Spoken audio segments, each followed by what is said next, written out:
কেরলের নদী দেখে নাও, এই দেখো কেরালার পুল, এটা এটা হলো নারীপাড়ামের পুল, দেখতে হো কত বড় পুল। পুরা পুলের ফটো দেখবে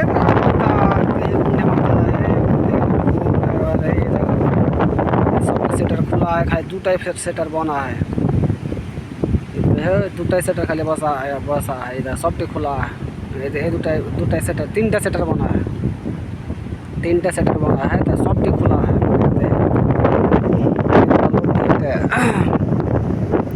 ये पानी पास करছে